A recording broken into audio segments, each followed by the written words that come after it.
எல்லாருக்கும் வணக்கம். நான் Hima Subramanian. Welcome to home cooking Tamil. முட்டை வச்சு நான் நிறைய ரெசிபி செஞ்சுருக்கேன். ஆனால் இன்றைக்கி காட்ட போகிற ரெசிபி ரொம்பவே வித்தியாசமான ஒரு ரெசிபி. இது கோல்ட் காயின் எக்ஸ். கேட்கவே ரொம்ப வித்தியாசமாக இருக்கு இல்லையா? வாங்க இதை எப்படி செய்கிறதுன்னு பார்க்கலாம். இந்த ரெசிபிக்கு நான் 5 வேக வச்ச முட்டையை எடுத்திருக்கேன். ஃபர்ஸ்ட் முட்டையை ஸ்லைஸ் பண்ணிக்கலாம். நான் ஒரு முட்டை ஸ்லைசர் வச்சு ஸ்லைஸ் பண்ணுறேன். உங்ககிட்ட முட்டை ஸ்லைசர் இல்லைன்னா நீங்கள் கத்தியிலேயே மெலிசாக கட் பண்ணிக்கோங்க. முட்டையை மெலிசாக கட் பண்ணதும் ஒரு பிளேட்டில் இந்த மாதிரி அரேஞ்ச் பண்ணிக்கோங்க. நெக்ஸ்ட் முட்டை மேலே கார்ன்ஃப்ளவரை தூவுங்க. கார்ன்ஃப்ளவரில் முட்டையை கோட் பண்ணும்போது மஞ்சக்கரு உடஞ்சிடாமல் இருக்கிறதுக்காக நல்ல ஒரு பைண்டிங் கிடைக்கும்.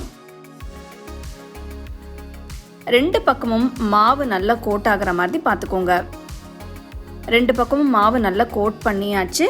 இப்போ இதை ஷாலோ ஃப்ரை பண்ணிக்கலாம். அதுக்கு பேனில் கொஞ்சமாக எண்ணெயை ஊற்றுங்க. மெதுவாக ஒரு ஸ்லைஸாக எண்ணெயில் போடுங்க.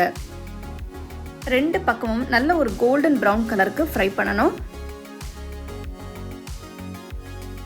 ஒரு பக்கம் கோல்டன் கலருக்கு ஃப்ரை ஆனதும் அடுத்த பக்கம் திருப்பி போடுங்க.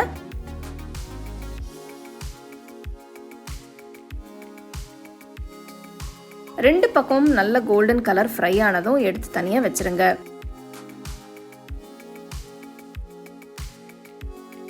கடாயில் கொஞ்சமாக எண்ணெயை ஊற்றி எண்ணெய் சூடானதும் கொஞ்சமாக பொடியாக நறுக்கின பூண்டு, கொஞ்சமாக பொடியாக நறுக்கின இஞ்சி, 2 பச்சை மிளகாய் பொடியாக நறுக்கினது, அப்புறம் 1 வெங்காயம் பொடியாக நறுக்கினது சேர்த்து வதக்குங்க. நெக்ஸ்ட் 1/2 டீஸ்பூன் உப்பு, 1/2 டீஸ்பூன் மிளகுத்தூள், 1 டீஸ்பூன் மிளகாய்த்தூள் சேர்க்குறேன்.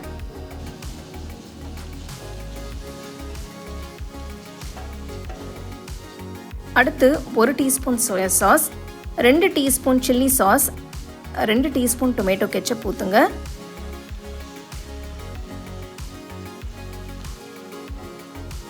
நெக்ஸ்ட் கொஞ்சமாக நறுக்கின வெங்காயத்தால் வெங்காயம் ஆட் பண்ணி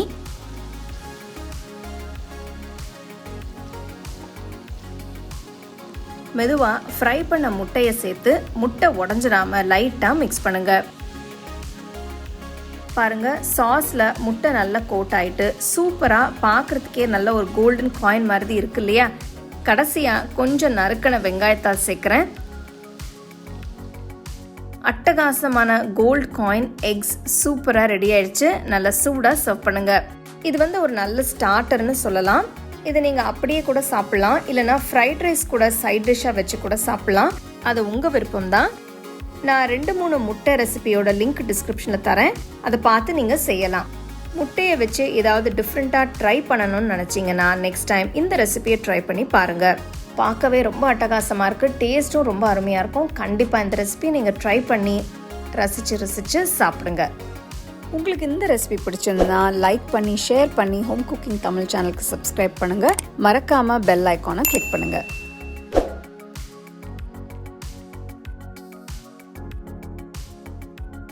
The second edition of our home cooking book is now available on our website 21frames.in. I'll give you the link in the description. You can go and check it out. The book is currently available only in India for now, so you can place your orders on 21frames.in.